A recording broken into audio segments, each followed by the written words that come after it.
নমস্কার বন্ধুরা, আমি আবার চলে আসলাম আমের একটা নতুন রেসিপি নিয়ে। তো তোমরা সবাই প্লিজ পুরো ভিডিওটা দেখতে থাকো। এখানে আমি প্রায় 400 গ্রাম আম নিয়েছি। আমগুলোকে আমি বেশ ছোটো ছোটো টুকরো করে কেটে নিয়েছি। সেদিকে খেয়াল রাখবে সবগুলো আম যাতে সমানভাবে কাটা হয়। একদমই খোসা ফেলে দিইনি আমি। প্রথমে আমি একটা কড়াইয়ের মধ্যে জল গরম হতে রেখে দিয়েছি। জল আমার গরম হয়ে গেছে। এর মধ্যে দিয়ে দিলাম আমি কেটে রাখা আমগুলো। দিয়ে দিয়েছি আমি সামান্য একটু নুন। এবারে একটা ঢাকনা দিয়ে ঢেকে দেব। প্রায় 2 থেকে 3 মিনিট আমি সেদ্ধ হতে রেখে দেব। যতক্ষণ না আমার আম সেদ্ধ হচ্ছে ততক্ষণে আমি একটা ভাজা মশলা তৈরি করে নেব। এতে দিয়ে দিয়েছি আমি 5 ফোড়ন, একটা শুকনো লঙ্কা। এবারে আমি এর মধ্যে দেব অল্প পরিমাণে মৌরি।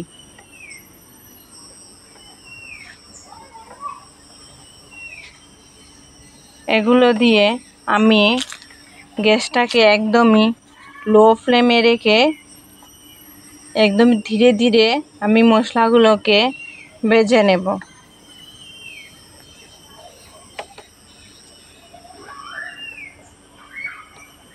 দেখো আমার মশলাগুলো ভাজা হয়ে যাচ্ছে।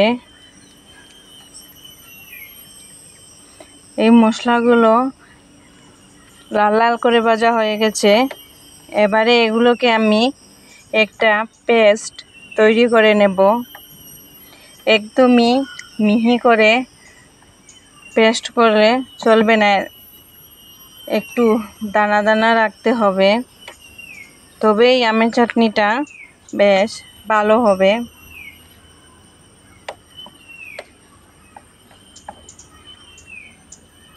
আর তোমরা কে কে এভাবে খোসা সহ আমের চাটনি খেতে ভালোবাসো আমাকে কমেন্ট করে জানিয়ে দেবে।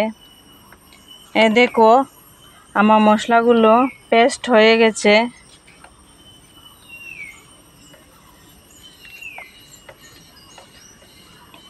তোমাদের দেখিয়ে দিচ্ছি, এই দেখো একটুখানি দানা দানা রয়েছে। এবারে আমি সেদ্ধ হয়ে রাখা আমগুলো তুলে নেব একে একে। সেদিকে ধ্যান রাখবে আমগুলো যাতে বেশি করে সেদ্ধ না হয়, না হলে আবার সেটা গলে যাবে। আমের একটুখানি কালার চেঞ্জ হয়ে এসেছে। আমি সবগুলো আম একে একে প্লেটের মধ্যে তুলে নেব।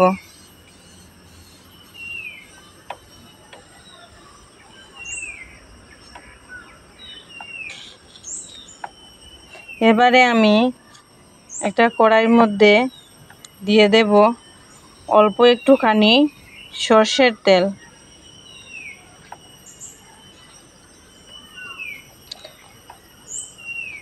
ফোড়নের জন্য আমি দিয়ে দিচ্ছি একটা শুকনো লঙ্কা,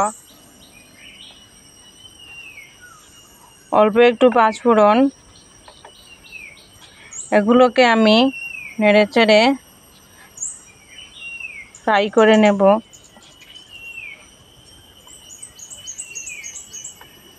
এগুলো আমার ফ্রাই হয়ে গেছে। এতে আমি জল দিয়ে দেব। তুমি যতটুকু চিনি দেবে ঠিক ততটুকু জল দেবে। এবার এর মধ্যে দিয়ে দিচ্ছি আমি চিনি। এখানে আমি 400 গ্রাম আমের জন্য নিয়েছি 500 গ্রাম চিনি।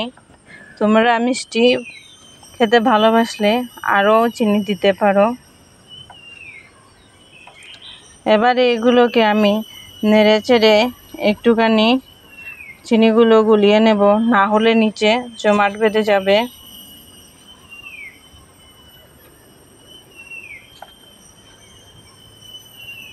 দেখো আমার অল্প একটুখানি কালার চেঞ্জ হয়ে আসছে।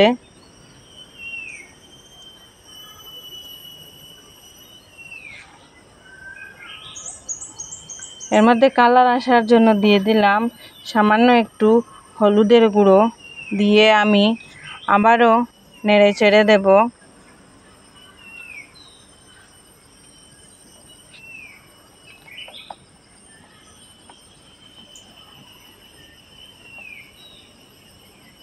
এবারে আমি এর মধ্যে দিয়ে দিচ্ছি সেই সেদ্ধ করে রাখা আমগুলো। এই আমগুলোতে দিয়ে প্রায় 15 থেকে 20 মিনিট আমি আবারও সেই একইভাবে সেদ্ধ করে নেব।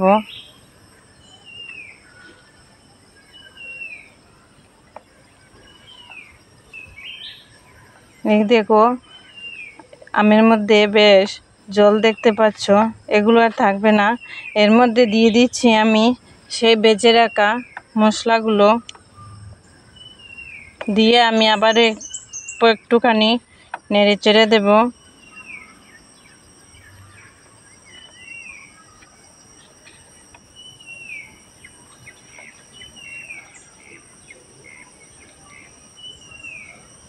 এই দেখো আমের চাটনিগুলো দেখতে বেশ লোভনীয় লাগছে।